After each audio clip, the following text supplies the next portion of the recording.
I trained a number of chefs during my 30 years in the kitchen, and now in the same way I'm able to teach you right here in your own home. It's all about raising the standards. So set up your laptops, sharpen your knives, and get ready to enjoy the techniques and tips from my kitchen. Okay, this dish is Mussel Mariniere. We're going to use New Zealand greenlip mussels.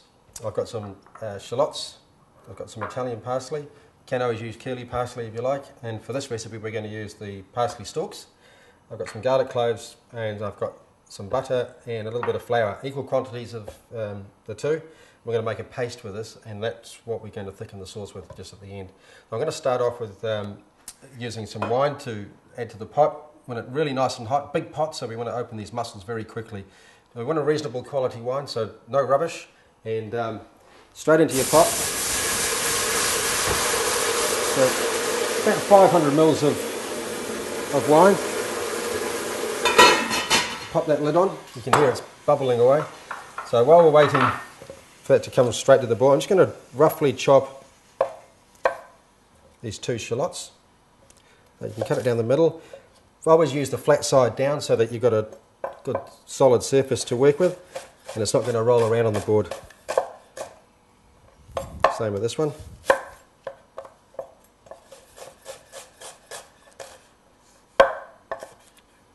Okay, you can put that back into your little container. Make sure you're very well prepped for this dish because it's quite a fast dish. It's a dish that you don't see very often in New Zealand, especially in Wellington, where we do get plenty of mussels. So, and it's a classic. It's a really simple dish to do, and as I say, it's inexpensive.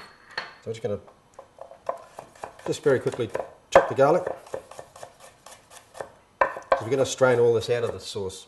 You can pop that back into there. Now, just take your flour into your bowl and the butter. And as I said, there's equal quantities here, so I'm just going to use your fingers and make a little paste. That's all you need to do. Just quite rough. Wash any excess off your hands. So I've got the wine on here bubbling away. Now to the wine we're going to add parsley stalks, garlic and shallots. So this should be boiling as fast as you can. Make sure the lid's very tight, like tight fitting lid, and in with the shallots and your parsley stalks and garlic. When it comes to the boil, we're going to add our mussels, but before we do that, I'm just going to give them a good clean and some cold water. Okay, just give the mussels a bit of a clean. Make sure that if you have any loose barnacles or any sand or anything like that that's in the mussels, these beards, we can pull those off once we've popped them open. Let's check this wine. As you can see, that's boiling quite rapidly. So I'm just going to add the mussels, pop the lid back on straight away. I'm going to keep all the heat in there because we want to shock those mussels into opening as quick as we can without overcooking them. So I'll just give them a shake every now and then. And what that does, it just lets the loose ones fall into the bottom of the pot, so they're all getting as much heat as each other. So we should hopefully open them all at the same time. You'll need some sort of, we call them a spider, or something to lift the mussels out once they're cooked. Okay, just checking these mussels, and they're definitely ready. So they're all popped open. So into a clean bowl. I tell you, they smell fantastic. They're all open at the same time, so that's a good sign. So there's our mussels. I'm now going to add our cream, so straight into the white wine.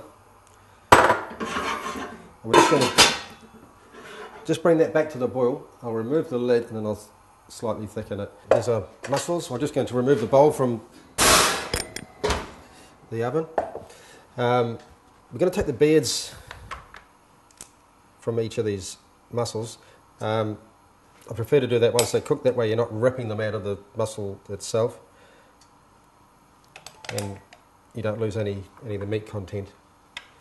So just pull them out.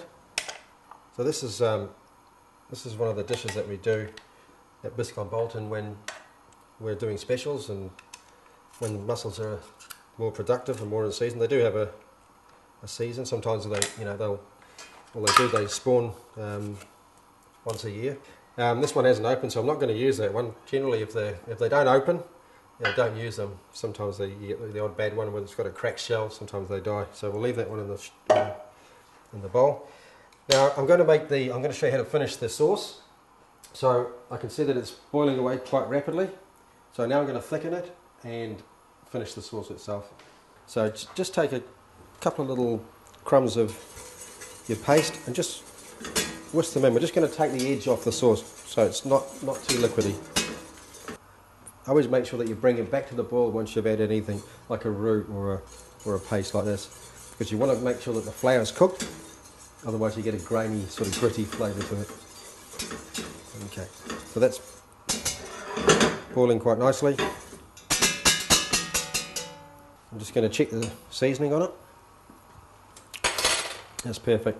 So what I'm going to do now, I'm just going to strain it through a fine sieve. Turn the heat down.